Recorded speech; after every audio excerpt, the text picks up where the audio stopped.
Today marks 2 years since Hamas-led militants launched a major attack on Israel, killing around 1,200 people, most of them civilians, and abducting 251 others. The attacks plunged the region into an ongoing war which has killed more than 67,000 people in Gaza, most of them civilians, according to the enclave's Hamas-run health ministry. But now there are hopes that a deal to bring the conflict to an end and secure the release of remaining hostages just might be within reach. Israel and Hamas negotiators are set to continue indirect talks in Egypt today over a U.S. proposed peace plan. We've got team coverage for you on this morning. CBS News foreign correspondent Remi Inocencio is tracking ceasefire talks from our London bureau. But let's begin with CBS News reporter Haley Ott, who's following commemorations in Israel. Good morning, Haley. Some hostages have been released over the years, but more remain. So how are Israelis marking today? Good morning, Era. We're here in Hostage Square, which has been a gathering place for Israelis since that attack 2 years ago. Events are organized for later in the day, but even now, it's mid-afternoon here. You can see people have been stopping by to visit with one another and offer one another support. Today is a very sad day here. Everyone we've spoken to can't believe it's been 2 years since the October 7th attack, and that there are Israeli hostages who have been in captivity for that entire time, 48 in total, around 20 of whom are believed to still be alive. For many Israelis, their main priority has been getting those hostages home and ending the war. And some people are really frustrated with the Israeli government for not doing more to secure a deal to do that earlier. We spoke to one former hostage, Ohad Ben Ami, at his now destroyed home in Kibbutz Be'eri, one of the communities that was hit the hardest on October 7th, 2 years ago. He was abducted and held in Hamas tunnels. In February, after 491 days in captivity, he was released as part of a limited hostage and prisoner exchange. He told us now, 2 years after the October 7th attack, that he's deeply hopeful for a deal that would bring the remaining hostages home. Here's what he had to say. I'm here with you and I speak and I talk, but in my mind, I'm down there. So until they won't come back, all the 48, I cannot live. I'm still a hostage. I'm a free man, but not in my soul. Ben Ami said that only when all the remaining hostages are back will he be able to start to heal. Errol? Wow, remarkable. Haley, thank you very much. The fight to survive and the mental torture were present every single second. I was treated like an animal, stripped of my dignity, and robbed of every basic human right. One day the terrorists told me I was being released.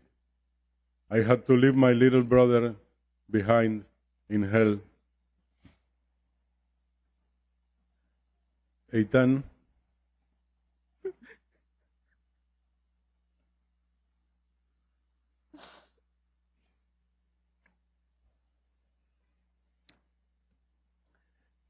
Eitan is sick with a very severe skin disease that brings him pain and fever. A disease that puts his life at risk every single minute. A few days after my release, Hamas published a video of our final embrace. Eitan begged, "Please do not separate families. Do not destroy our lives." His words are carved into my soul. I walked away while he stayed behind, and I have not known peace for a single moment since. Ariel held my hand so tightly. Then suddenly, they opened the door and brutally tore him away from me. We didn't even get to say goodbye. That was the last time I saw him. In captivity, I was abused on a daily basis. They tried to erase who I am, body and soul.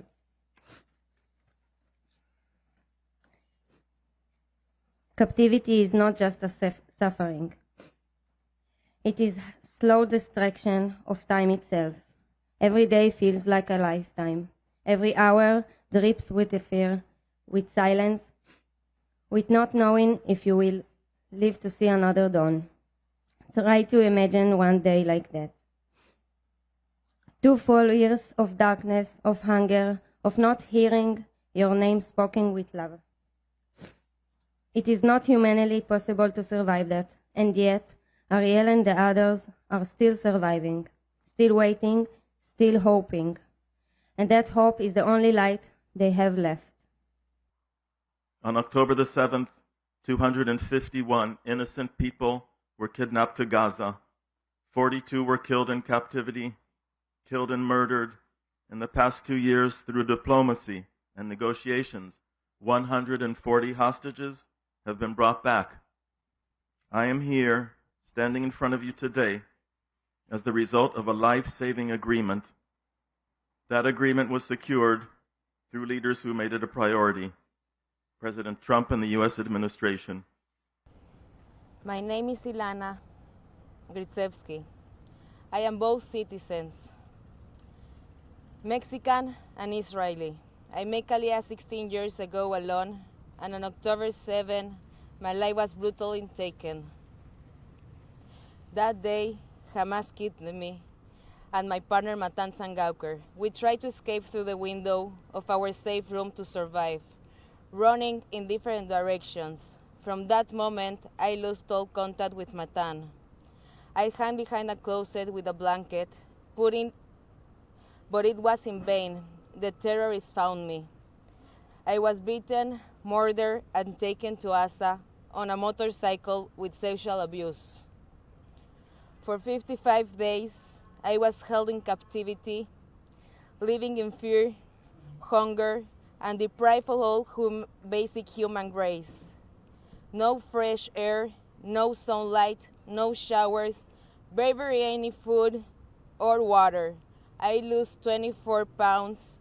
I lost my hearing in my left ear. My hip was broken, my leg was burned, my jaw was dislocated, and they took my soul.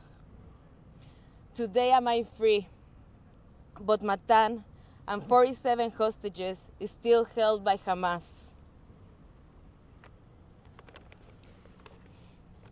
In order for me to heal, in order for all the released hostages to heal, only when all the hostages are home will we be able to begin healing what has been broken. I am a testimony that bringing them home is possible. We won't let them wait any longer. They have no time. We must continue all the efforts to get them back with a deal. People in Israel want this war to end. I am here not just for myself, but for every woman and man who didn't make it home, for every voice which was ignored, for 48 hostages is still in Gaza, for their families, for our soldiers. This is not about Israel. This is about humanity, about human rights, about the world. They killed, raped, and kidnapped babies, women, the already innocent people who were simply enjoying a party or the safety of their home. What happened to us could happen to anyone, anywhere. Terrorism, Hamas, does not respect borders or life.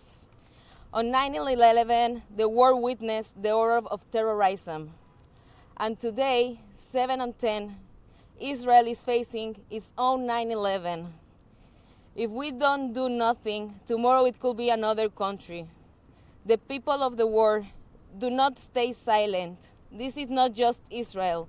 It's a fight for all of us. Let's stand together for freedom and justice. I ask to all the world leaderships, please do not let this chance to free the hostage slip away. Every second matters. Matan and 47 hostages are waiting for help, waiting to come home. Today is Israel, but tomorrow it could be any country. Please stand with us in this fight for freedom and justice before it's too late. The people of Israel want to see the hostage home and end to the war. Matan, I'm here, every moment, every thought. I'm here fighting for you, breathing for you, holding on to the hope that maybe in the darkness you can feel me. Matan, stay strong. Don't lose hope. Your mom, sister, our dog Nuni, and I are all waiting and fighting for you. Thank you.